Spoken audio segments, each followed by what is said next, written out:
चलिए साथियों, आज हम लोग जो है वो इंडियन इकोनॉमिक्स का एक टॉपिक जो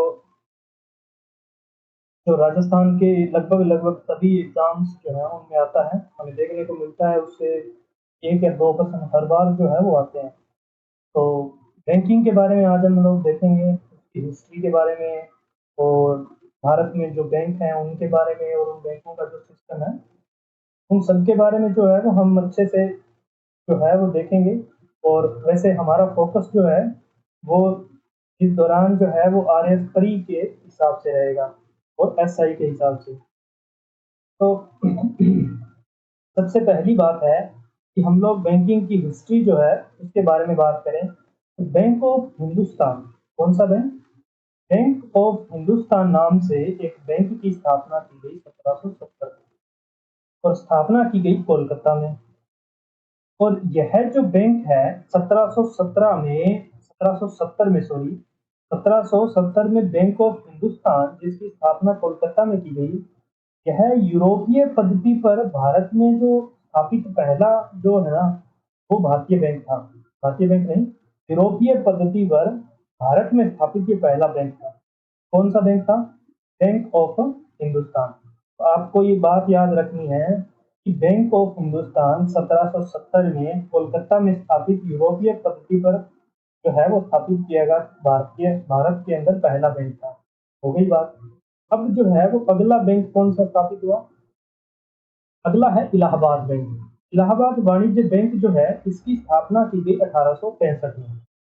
यह भारत में प्रथम वाणिज्य बैंक था। भारत में प्रथम वाणिज्य बैंक की बात करें तो 1865 में स्थापित किया गया कौन सा? इलाहाबाद वाणिज्य बैंक। ठीक है। भारत का प्रथम ज्वाइंट स्टेट बैंक था कौन सा? इलाहाबाद वाणिज्य बैंक। मल्टीपल शेयर होल्डर्स थे इसके अंदर, इसलिए इसे क्या कहा गया? Joint state bank. ठीक है। कौन सा बैंक है? इलाहाबाद वाणिज्य बैंक, जिसकी स्थापना कब हुई? 1865 में। और ये भारत में स्थापित प्रथम क्या था? वाणिज्य बैंक था। अगला बैंक है पंजाब नेशनल बैंक, जिसका नाम जो है वो हम सब ने सुन रखा है। इसकी स्थापना की गई थी 1894 में। स्थापना कब की गई? 1894 में। और ये स्थापित किया गया था लाहौर में। कहाँ किया गया? लाहौर में स्थापित किया गया। हमने देखा बैंक ऑफ हिंदुस्तान 1770 कोलकाता, भारत में स्थापित यूरोपीय पद्धति पर पहला बैंक था। दूसरा बैंक था इलाहाबाद बैंक, इलाहाबाद वाणिज्य बैंक, जो प्रथम वाणिज्य बैंक था भारत में 1865 में। उसके पश्चात हमने बात की कि भारत का प्रथम जॉइंट स्टेट बैंक कौन सा था? इलाहाबाद वाणिज्य बैंक। उसके बाद हम बात कर रहे थे पंजाब नेशनल बैंक की। इस बैंक की, पंजाब नेशनल बैंक की, इसकी स्थापना हुई 1894 में लाहौर में। ये बैंक जो है वो प्रथम भारतीय बैंक था। क्या था? प्रथम भारतीय बैंक। आगे हम इसके बारे में थोड़ा सा और डिफाइन भी करेंगे, लेकिन यहाँ सिर्फ आपको इतना याद रखना है कि प्रथम प्रथम भारतीय जो बैंक है, अगर साफ साफ सीधा सीधे शब्दों में आपसे यही पूछा जाए कि प्रथम भारतीय बैंक कौन सा है, तो वो है पंजाब नेशनल बैंक। कौन सा है? पंजाब नेशनल बैंक जो है वो क्या है? प्रथम भारतीय बैंक है। उसके बाद में अगर हम बात करें सेंट्रल बैंक ऑफ इंडिया, कौन सा बैंक है? Central bank of India. ये स्थापित किया गया था 1911 में। कहाँ किया गया? मुंबई में। तो आपको ये पता रहना चाहिए।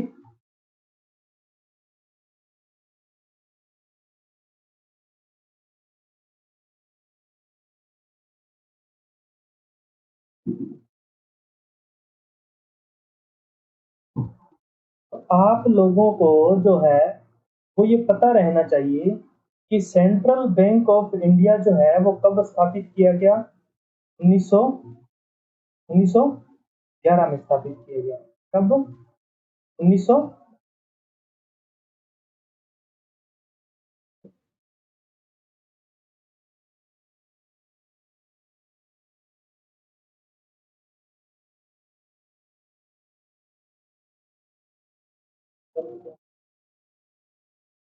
तो भारत में पूर्णतः स्वदेशी जो बैंक था वो था सेंट्रल बैंक ऑफ इंडिया। तो अब इन दोनों बातों में अंतर है कि प्रथम भारतीय बैंक की अगर हम बात करेंगे तो वो बैंक कौन सा होगा? Punjab national bank.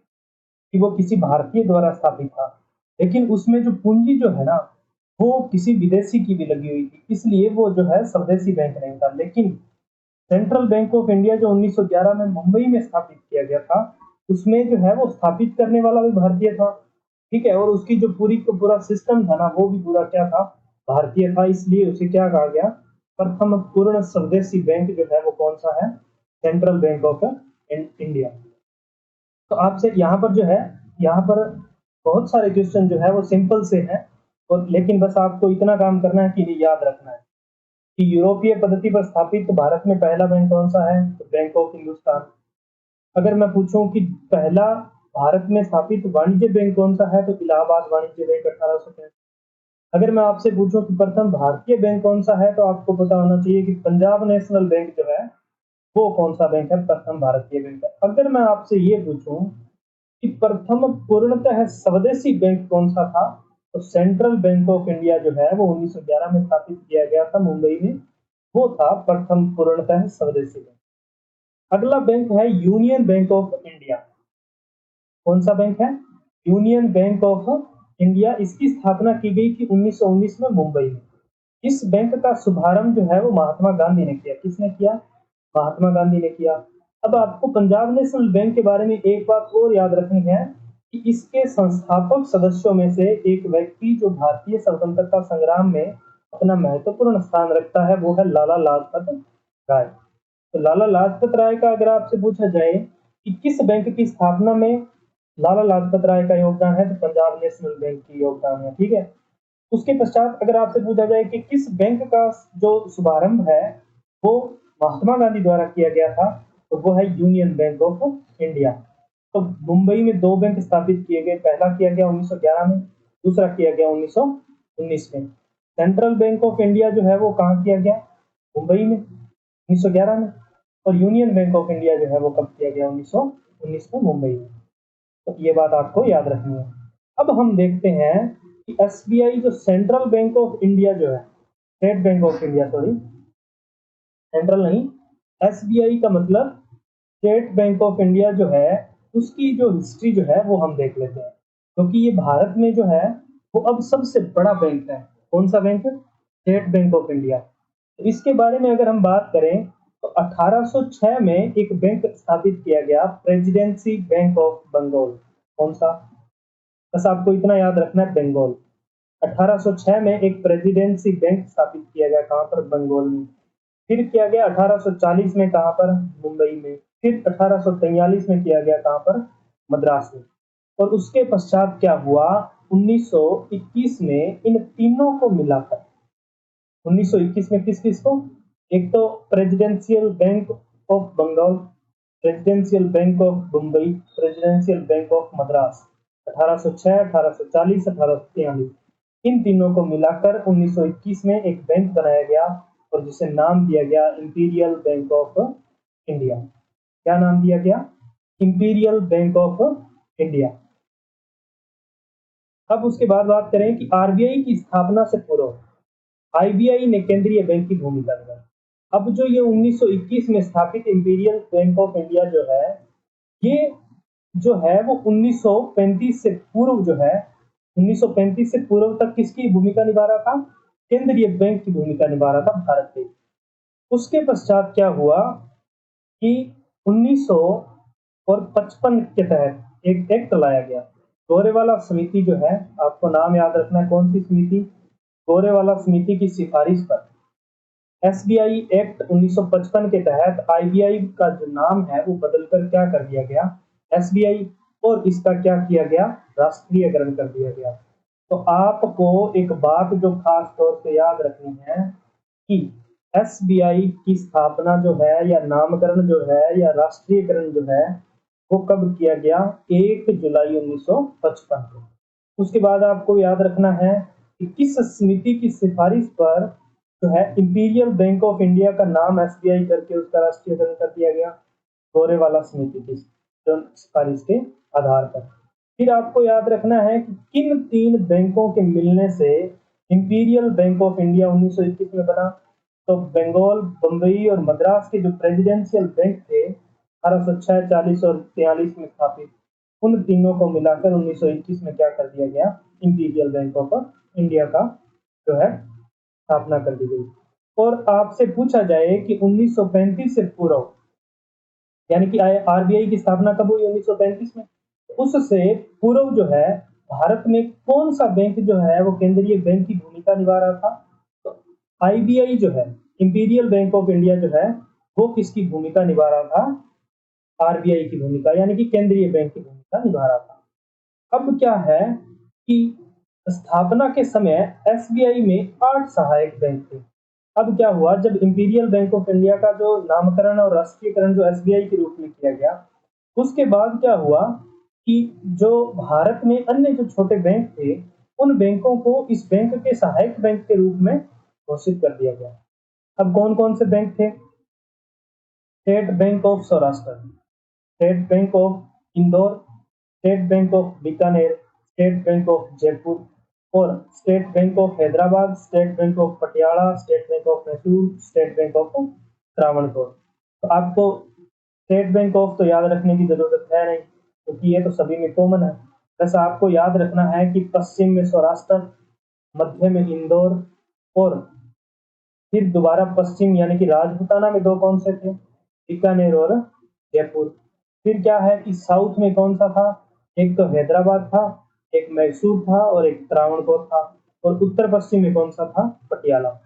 आपको इनके अगर सीधे नाम याद रखेंगे तो मुश्किल है थोड़ा, लेकिन ये याद रखना कि सौराष्ट्र जो है वो गुजरात वाले एरिया में था, इंदौर जो है वो एमपी वाले एरिया में था, और बीकानेर और जयपुर जो है वो कहाँ थे, राजपूताना यानी राजस्थान में थे। हैदराबाद जो आप सबको पता है कि कहाँ था, आंध्रा में और तेलंगाना में था।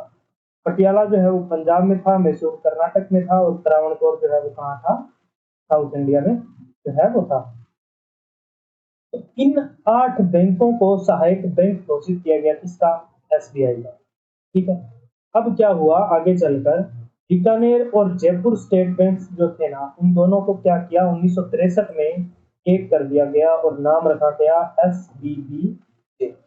मतलब कि 1963 के पश्चात अगर मैं पूछूं कि एसबीआई के सहायक बैंकों की संख्या कितनी हो गई, तो बैंकों की संख्या हो गई 7, क्योंकि एक कम होगी, दो को मर्ज कर दिया गया।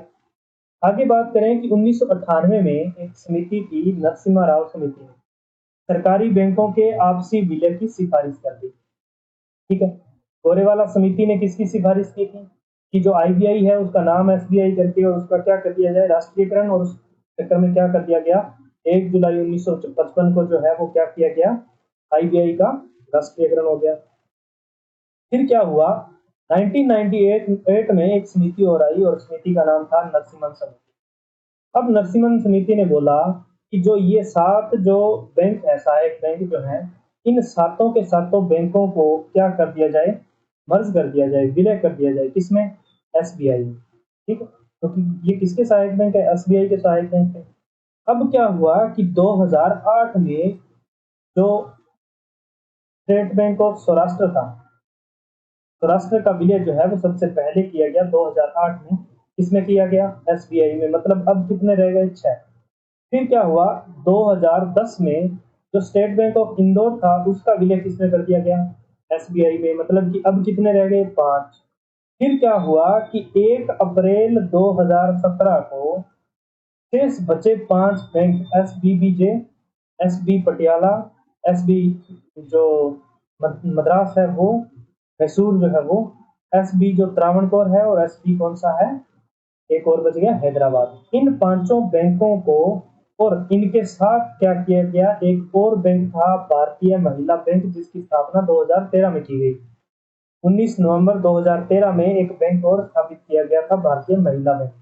इसलिए महिला सशक्तिकरण और वित्तीय समावेशन के उद्देश्य से नई दिल्ली में एम्पावरिंग वुमेन, एम्पावरिंग इंडिया, इस उद्देश्य से इस जो है टीम के साथ शुरू किया गया था भारतीय महिला बैंक।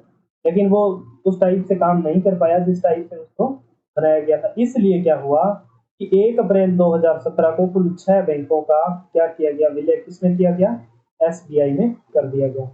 तो अब ये विलय का क्रम जो है वो आपको याद रखना है। एसबीआई को एक बार दोबारा देख लेते हैं कि एक इंपीरियल बैंक ऑफ इंडिया स्थापित हुआ था। सबसे पहले क्या हुए, 3 प्रेसिडेंशियल बैंक जो है वो स्थापित हुए, कहाँ, बंगाल में 1806 में, बम्बई में 1840 में, मद्रास में 1843 में। इन तीनों को 21 में एक करके क्या कर दिया गया, इंपीरियल बैंक ऑफ इंडिया। इस बैंक ने 1935 तक क्या किया, केंद्रीय बैंक की भूमिका निभाई। उसके पश्चात एक समिति बनाई गई, गोरेवाला समिति। गोरेवाला समिति ने कहा कि जो ये आईबीआई बैंक है इसको क्या कर दिया जाए, एसबीआई करके, और इसका क्या कर दिया जाए, राष्ट्रीयकरण। तो 1 जुलाई 1955 को एसबीआई की स्थापना जो है वो हो गई। और इसके कितने सहायक बैंक बनाए गए, 8 सहायक बैंक। कौन कौन से, गुजरात में सौराष्ट्र, मध्य प्रदेश में इंदौर, राजस्थान में बीकानेर जोधपुर, हैदराबाद आंध्रा में, और पटियाला जो है वो पंजाब में, मैसूर कर्नाटक में, और त्रावणकोर जो है वो साउथ इंडिया में जो है वो बनाए गए। अब क्या हुआ, बीकानेर और जयपुर को एक कर दिया गया 1963 में। 1998 में एक समिति और आई, नरसिम्हन समिति। नरसिम्हन समिति ने कहा कि शेष बचे 7 बैंक जो है उनका क्या कर दिया जाए, विलय कर दिया जाए। इस समिति की सिफारिशों को लागू करते हुए 2008 में जो सौराष्ट्र का एसबी बैंक था उसको एसबीआई में विलय कर दिया गया। और फिर क्या हुआ, 2010 में जो इंदौर का बैंक था उसको भी एसबीआई में विलय कर दिया गया। फिर क्या हुआ, 2017 में क्या किया, शेष 5 बचे बैंक और एक भारतीय महिला बैंक जिसकी स्थापना 2013 में की गई थी 19 नवंबर को, इसका भी क्या कर दिया गया, विलय कर दिया गया। किसमें, एसबीआई में। अब आगे देखें कि द बैंक ऑफ राजस्थान, इसकी स्थापना की गई 1943 में उदयपुर में। ये एक राजस्थान में स्थापित निजी बैंक था। 2010 में इसका विलय जो है वो आईसीआईसीआई में कर दिया गया। तो आपसे पूछा जाए कि राजस्थान में स्थापित निजी बैंक जो है वो कौन सा है, तो बैंक ऑफ राजस्थान। स्थापना कहाँ की गई, उदयपुर में। कब की गई, 1943 में। मिलाया कब गया, 2010 में इसे आईसीआईसीआई में मिला दिया गया। अब हम बात करते हैं आरबीआई की, कि किस तरह से आरबीआई का गठन हुआ, ठीक है, किस तरह से उसकी स्थापना की गई, किसकी सिफारिशों पर की गई, कब की गई, और उसने किस तरह से जो है वो आज के लिए अपने आप को तैयार किया। तो एक कमेटी थी, हिल्टन यंग कमेटी।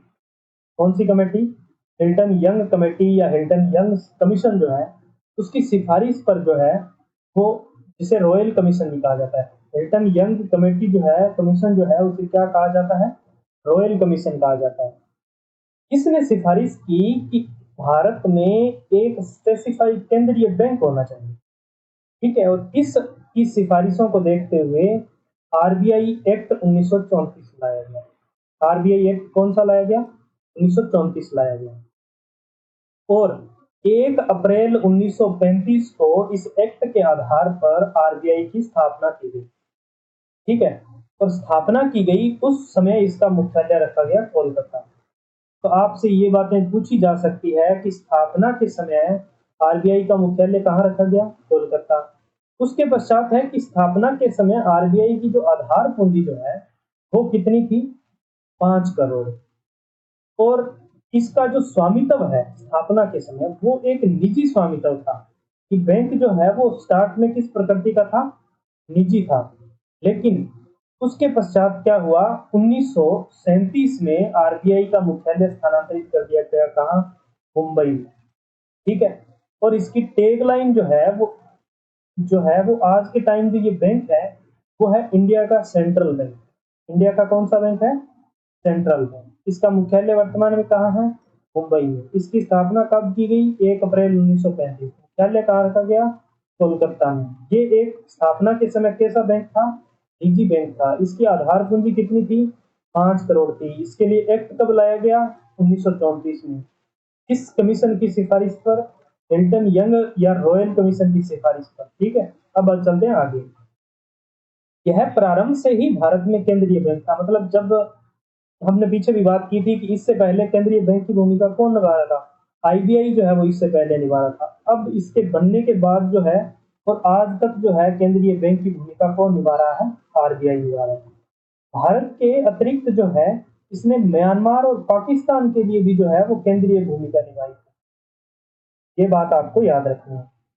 फिर क्या हुआ कि 1 जनवरी 1949, आजादी के बाद, स्वतंत्रता के बाद जो है 1 जनवरी 1949 को क्या किया गया, भारत का राष्ट्रीयकरण जो है, तो आरबीआई का, सॉरी, भारत की स्वतंत्रता के पश्चात 1 जनवरी 1949 को क्या किया गया, आरबीआई का क्या किया गया, राष्ट्रीयकरण कर दिया गया। ठीक है, आगे बात करें कि आरबीआई की संरचना जो है वो वर्तमान में क्या है और इसका कामकाज जो है वो क्या है, तो ये सब हम बात अब देखेंगे। तो इसका कामकाज है वो केंद्रीय बोर्ड द्वारा संचालित होता है। इसमें एक क्या होता है, केंद्रीय बोर्ड होता है आरबीआई में, उसके द्वारा जो है वो इसका पूरे जो प्रशासनिक जो नियंत्रण है वो देखा जाता है। इस बोर्ड के मेंबर्स और इसका जो चेयरपर्सन है उसकी नियुक्ति कौन करता है, केंद्र सरकार करती है, जाहिर सी बात है। लेकिन आपको ध्यान रखने वाली बात है कि इस बोर्ड का जो कार्यकाल जो है, इसके सदस्यों का, इसके अध्यक्ष का जो कार्यकाल है वो कितने समय होता है, 4 वर्ष के लिए होता है।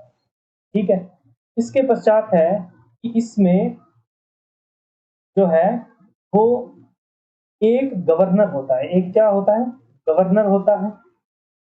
आरबीआई में आरबीआई का जो केंद्रीय बोर्ड होता है उसके अंदर क्या होता है, एक गवर्नर होता है। और आरबीआई के बोर्ड में, केंद्रीय बोर्ड में 4 उप गवर्नर होते हैं। 4 क्या होते हैं, उप गवर्नर होते हैं। 10 विभिन्न क्षेत्रों से निदेशक होते हैं। 10 क्या होते हैं, विभिन्न क्षेत्रों से निदेशक होते हैं। मतलब गवर्नर कितने, एक, उप गवर्नर कितने, 4, निदेशक कितने, 10, और 2 होते हैं सरकारी अधिकारी।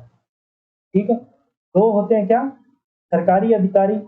और क्या होते हैं, 4 सदस्य जो है वो स्थानीय बोर्ड से होते हैं। एक एक सदस्य जो है वो 4, मतलब बोर्ड होंगे उनसे एक एक सदस्य जो है वो लिया जाएगा स्थानीय बोर्डों से।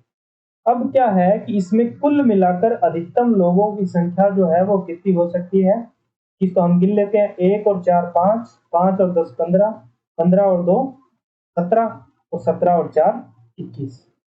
ठीक है, तो अधिकतम जो है वो इस बोर्ड के मेंबर्स की जो संख्या है वो कितनी हो सकती है, 21। अब आज की अगर हम कंडीशन इसकी देखें तो वर्तमान स्थिति इसकी ये है कि इसका गवर्नर कौन है, शक्तिकांत दास। कौन है, शक्तिकांत दास। उसके बाद हम बात करें कि इसका जो स्थानीय बोर्ड है उस कुल 4 बोर्ड होते हैं। स्थानीय बोर्ड जो है वो कितने हैं, ये बात ध्यान रखने वाली है कि आरबीआई के कितने स्थानीय बोर्ड हैं, 4 स्थानीय बोर्ड हैं। कौन कौन से, पश्चिम, पूर्व, उत्तर और दक्षिण। तो पश्चिम में है मुंबई, ठीक है, पूर्व में है कोलकाता, और उत्तर में है दिल्ली, और दक्षिण में क्या है, चेन्नई। दक्षिण में क्या है, चेन्नई। आगे देखें तो इन जो 4 बोर्ड हैं स्थानीय बोर्ड, इनसे भी क्या है, केंद्रीय बोर्ड में एक एक मेंबर जो है वो जाता है। तो आगे हम देखें कि प्रत्येक बोर्ड में अधिकतम 5 सदस्य हो सकते हैं। कि जो क्षेत्रीय बोर्ड है, इसके स्थानीय बोर्ड है आरबीआई के, उनमें प्रत्येक क्षेत्रीय बोर्ड में कितने सदस्य हो सकते हैं, 5।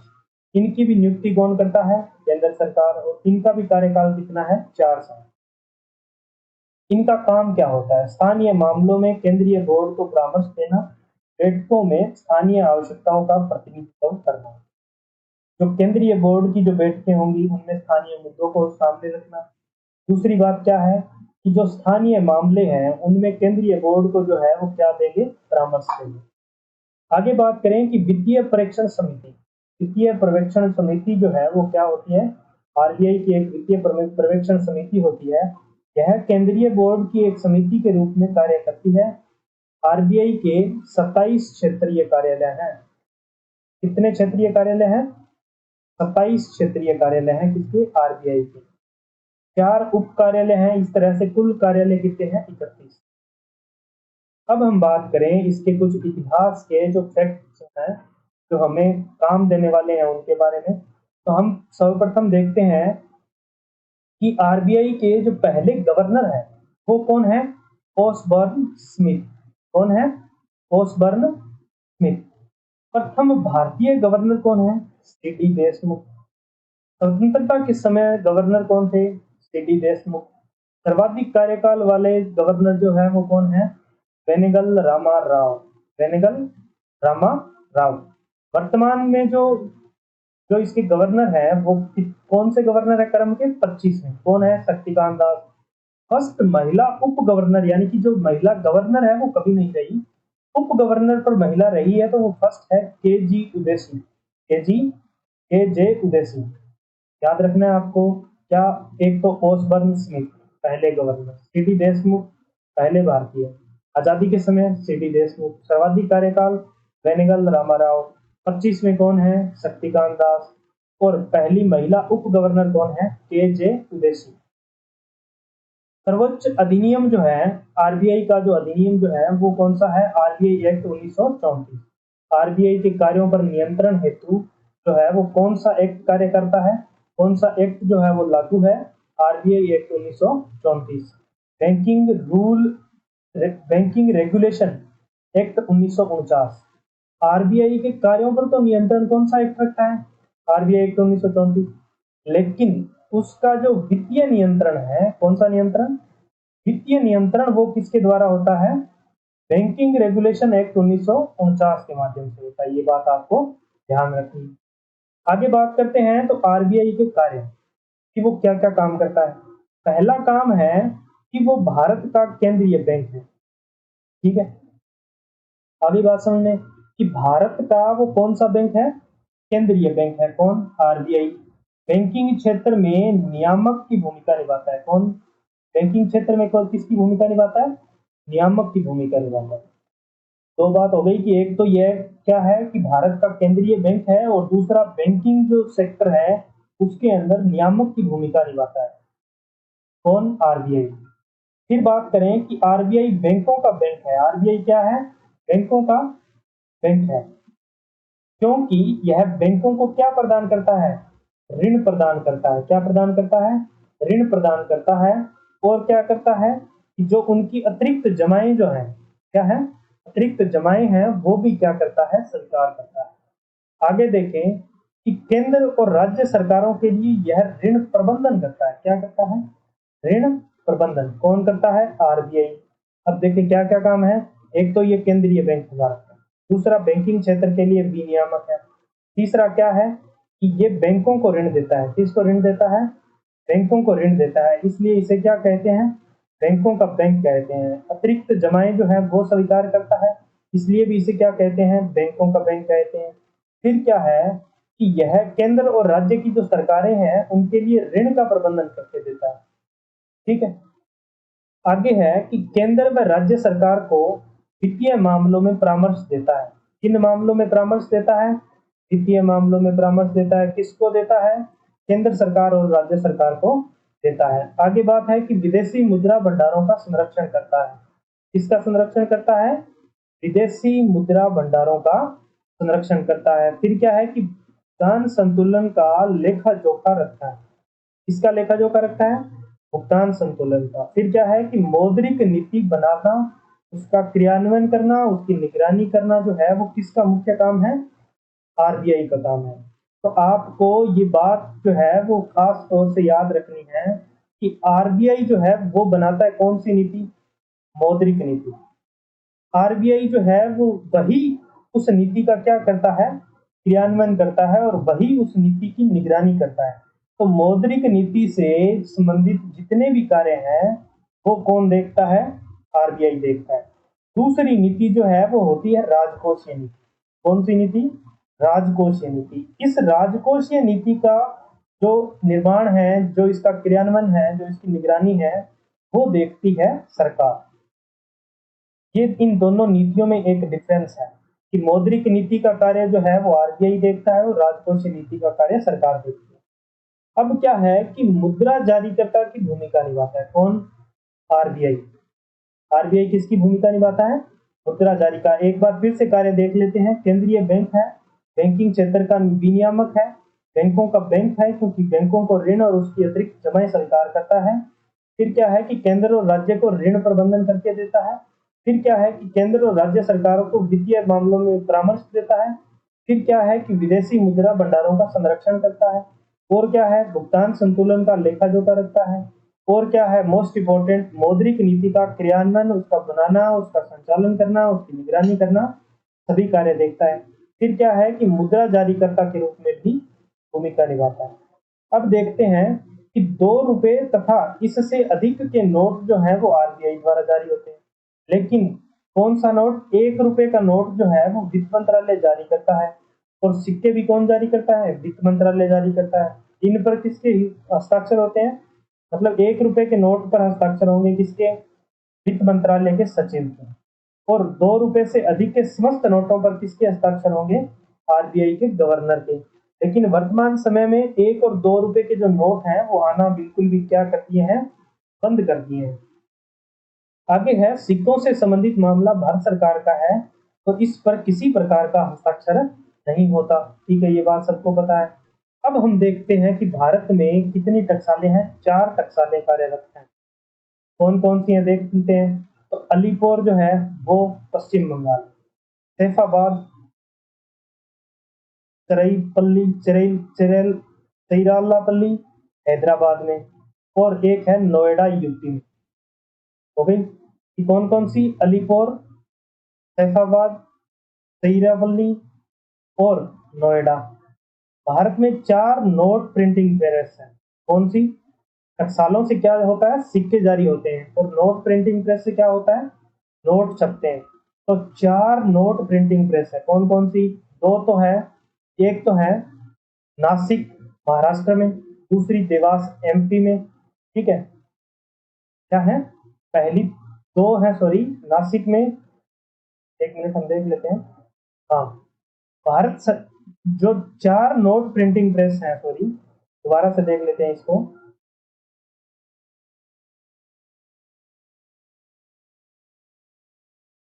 जो भारत के पास 4 नोट प्रिंटिंग प्रेस, 4 में से 2 का संचालन कौन करता है? भारत सरकार। और 2 का संचालन कौन करता है? आरबीआई।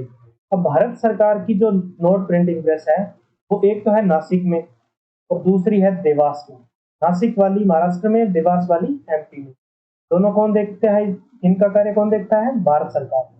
2 है आरबीआई के पास, उनमें एक तो है मैसूर में और दूसरा है सालबोनी में। दूसरा कहाँ है? सालबोनी में। ये 4 प्रेस हैं जिनसे क्या जारी होते हैं? नोट। अब आरबीआई द्वारा मुद्रा न्यूनतम आरक्षित पद्धति के तहत जारी होती है। किस पर जारी होती है? न्यूनतम आरक्षित पद्धति होती है कि जो नोट जारी करने की जो है ना वो 3-4 पद्धतियां होती है। तो उनमें से भारत जो है, आरबीआई जो है वो कौन सी मुद्रा प्रणाली अपनाता है, पद्धति अपनाता है? न्यूनतम आरक्षित पद्धति के तहत जारी करता है। इसके तहत क्या होता है कि जितने कुछ जो है ना वो एक न्यूनतम जो है राशि तय की जाती है कि उतनी राशि जो है वो आरबीआई जो है, बैंक जो है, जारीकर्ता जो है वो अपने पास रिजर्व रखेगा। तो अब रिजर्व रखता है 200 करोड़। टोटल कितना रिजर्व रखता है? 200 करोड़। कि भारत जो आरबीआई जो है वो न्यूनतम आरक्षित जो उसकी मुद्रा है वो कितनी है? 200 करोड़। उस 200 करोड़ में से 115 करोड़ का तो रखता है सोना और 85 करोड़ की रखता है विदेशी परिसंपत्तियां। क्या रखता है? विदेशी परिसंपत्तियां। कितने की? 85 करोड़ की। और 200 करोड़ की क्या रखता है? टोटल रखता है 200। टोटल 200 में से 115 करोड़ का सोना रखता है और 85 करोड़ की विदेशी परिसंपत्तियां होनी चाहिए। भारत में 1860 में सर्वप्रथम कागज का नोट जारी किया लॉर्ड कैनिंग के द्वारा। किसके द्वारा? लॉर्ड कैनिंग के द्वारा 1860 में सबसे पहले जो है वो क्या जारी किया गया? कागज का नोट। नोटों की गांधी सीरीज जो है वो प्रारंभ की गई 1996 से। भारत में नोटों की गांधी सीरीज जो है वो कब से प्रारंभ की गई? 1996 से। अब जो है आगे जो है वो भारतीय बैंकिंग संरचना जो है वो हम लोग देख लेते हैं। लेकिन भारतीय बैंकिंग संरचना जो है उसकी बात करेंगे हम अगली क्लास में। ठीक है, तो क्या है कि अगर ज्यादा से क्या है क्लास लंबी हो जाती है तो लंबी होने में फिर उसको थोड़ा देखने में वो फ्लो नहीं रहता, रुक जाता है। तो आप, इसलिए हम आपसे जो है तो लगभग पौने घंटे की या 40 या 45 मिनट की जो क्लास है वो, या फिर आधे घंटे तक की क्लासें जो है वो बनाकर अपलोड करेंगे। तो ठीक है, धन्यवाद। लाइक कीजिए, शेयर कीजिए और सब्सक्राइब कीजिए।